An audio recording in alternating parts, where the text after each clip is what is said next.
So you've got your buyer, they're pre-qualified, they have some houses they want to see, so now you're going to schedule showings. How do you do that? What are some things you can think about? First and foremost, when you're in the MLS, you're thinking about scheduling a showing, you've really got to read the showing remarks. It's a fairly common complaint from seasoned agents about newer agents that they just don't read the agent remarks. So the agent remarks, showing instructions, these are different phrases that different MLSs describe this, but there's essentially information in the MLS that's not viewable to the public. That's instructions from the listing agent to you, the buyer's agent, about what you need to know for showing this property. Maybe it's restricted on the time. Maybe the listing agent has to be there.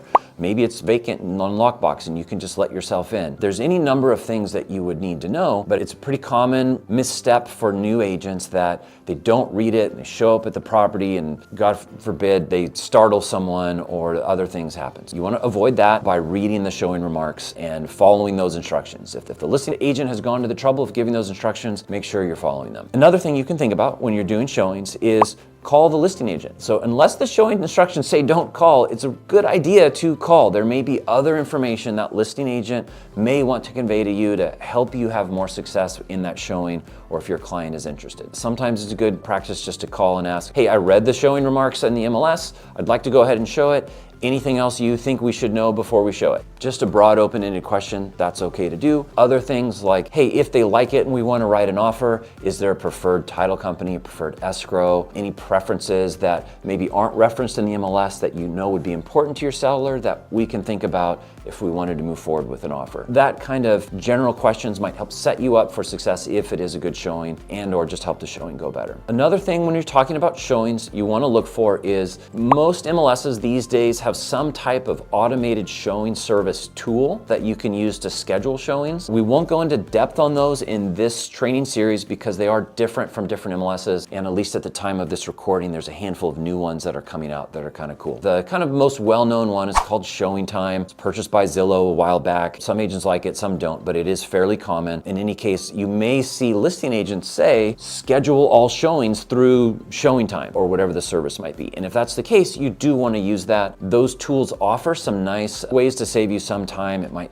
map your showings for you, gives you nice printouts or things you can share electronically with your client. But do take a look at those, and if there is one that your MLS is using, might be of value to you. And then of course, if the listing agent is requiring it, then you want to make sure that you're doing that as well. Another section of things worth talking about when we're talking about showings is just etiquette and safety. So there's a handful of resources available regarding showing safety, and so I'll mention some of that, as well as just kind of protocol and safety measures. It's good practice to have a business card with you so that if you are asked to demonstrate that, hey, I am a licensed professional, I am showing this property, conduct yourself professionally and at all times. It means different things to different people, but I think it's good to expect that in this day and age, there's Ring doorbells, there's Nest video cameras, there's all manner of different nanny cams and surveillance that's very likely to be happening at a property. Depending on where you're working, there's different state and local laws about these types of surveillance, and so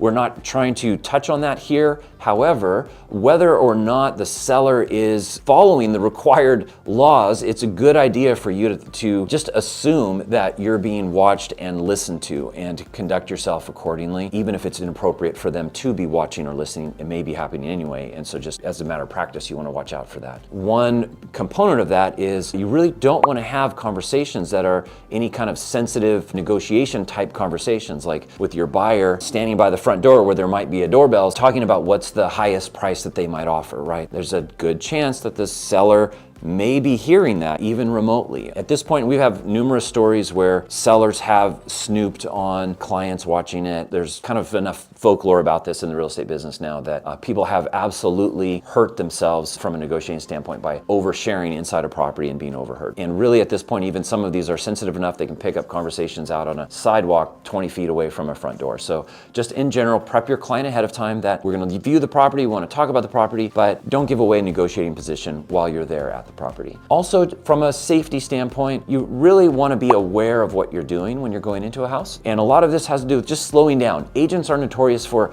going too fast, looking at your phone, not looking around, not being aware of your surroundings.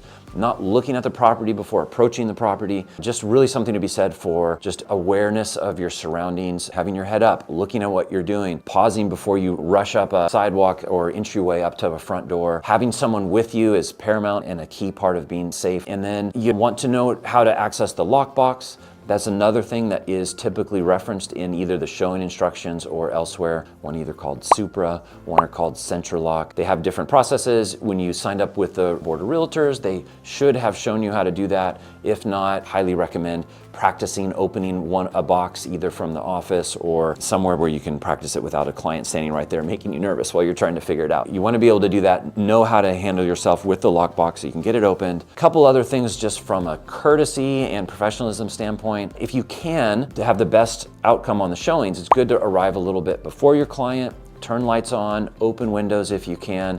You don't want to move too many things, really anything of the sellers other than that. As well, make sure when you leave, you're turning those things off, closing the windows, and making sure things are locked and the key in the box. In most MLSs, it's a very expensive, like in the thousands of dollars in almost every MLS, fine.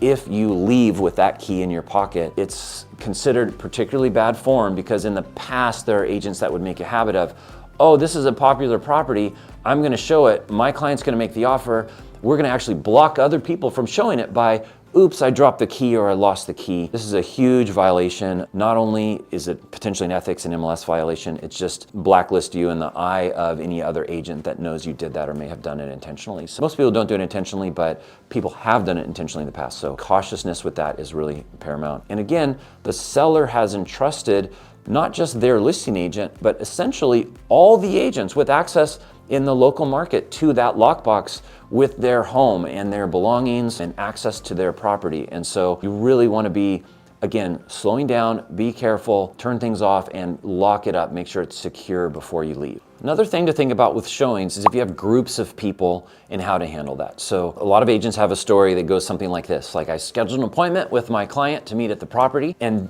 we met there, but it wasn't just them, it was them and 3 Escalades full of other people that all came out, children, grandparents, parents, everyone was excited to see the house and all the other houses that we're seeing. And so what do you do as an agent? So really the best way to deal with this is address it up front when you're scheduling the showings, that it does become problematic and arguably unprofessional if you have a lot of people in the house that you can't supervise, right? Because again, you're trusted with the security of this house. And if you have in particular kids that are running around a house or that are not attended or that are literally seeing this happen, jumping on a couch and damaging furniture, potentially injuring themselves, anything like that, you can see there's a lot of potential problems there. And a lot of times parents don't necessarily think ahead about that. Maybe they're comfortable with their kids doing all this, but maybe the seller isn't, right? So you want to think about that ahead of time. If you have too many people, it really can be problematic and you want to address that up front. Then when you're in the house, the expectation is that you are present, in particular in an occupied home, right? You're going with the client through the home so that you're not standing far away